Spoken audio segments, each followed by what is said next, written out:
పాపం ఇది చూడండి బాగుంది. ప్రపంచానికి పెద్దనని చెప్పుకుంటాడు కదా, ఈయన శాలరీ మాత్రం తక్కువ అంట. అమెరికా అధ్యక్షుడి వేతనం తక్కువే, ఏటా అందేది $4 లక్షల. సింగపూర్, హాంకాంగ్లే టాప్. అమెరికా అధ్యక్షుడికి ఆ హోదాలో అందే జీతభత్యాలు అనేక ఇతర దేశాలతో పోలిస్తే కొంత తక్కువే.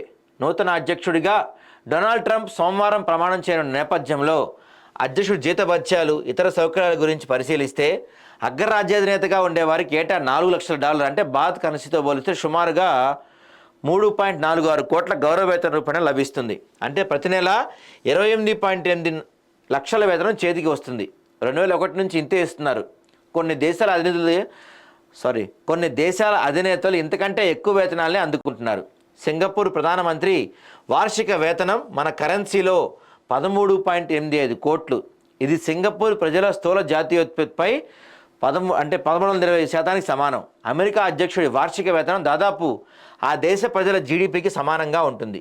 కెన్యా అధ్యక్షుడి వార్షిక వేతనం ఆ దేశ ప్రజల జీడిపిపై 2340% ఉంటుంది. టాంజానియా అధ్యక్షుడి వార్షిక వేతనం అక్కడ జీడిపిలో 1285% ఉంటుంది. హాంకాంగ్ ప్రభుత్వ చీఫ్ ఎగ్జిక్యూటివ్ వార్షిక వేతనం 6 కోట్ల పైనే ఉంటుంది. స్విట్జర్లాండ్ అధ్యక్షుడి వార్షిక వేతనం 4.93 కోట్లు. ఆస్ట్రేలియా అధ్యక్షుడి వార్షిక వేతనం 3.5 కోట్లు ఉంటాయి. పాపం శాలరీ తక్కువ అండి ట్రంప్కి.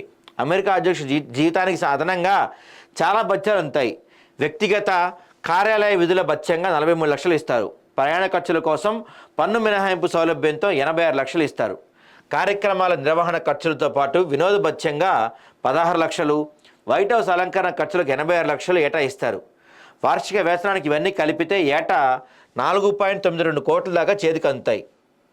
దేశాధ్యక్షుడికి కార్యాలయ వసతి సదుపాయాలతో పాటు ఎయిర్ ఫోర్స్ 1 విమాన సర్వీస్, మెరైన్ 1 సర్వీస్, సాయుధ లగ్జరీ కార్ అందిస్తారు. అమెరికా సీక్రెట్ సర్వీస్ ద్వారా భద్రత లభిస్తుంది. ఆయన ఆరోగ్య ఖర్చులను ప్రభుత్వమే భరిస్తుంది. అయితే మాజీ అధ్యక్షులకు ఏటా 1.99 కోట్ల పెన్షన్ లభిస్తుంది. ఉచిత వైద్య సదుపాయం ఉంటుంది. కార్యాలయం కోసం స్థలం ఇవ్వడంతో పాటు అందులో పనిచేసే సిబ్బందికి వేతనాలు కూడా ప్రభుత్వమే చెల్లిస్తుంది. పుస్తకాల అమ్మకం, ప్రసంగాల ద్వారా మాజీ అధ్యక్షులు అదనపు ఆదాయాన్ని ఆర్జిస్తుంటారు. సంవత్సరానికి 2 కోట్లు పెన్షన్ ఇస్తుందంట అక్కడ అమెరికాలో అధ్యక్షులకి. మన దగ్గర ఎంత ఇస్తారో మరి.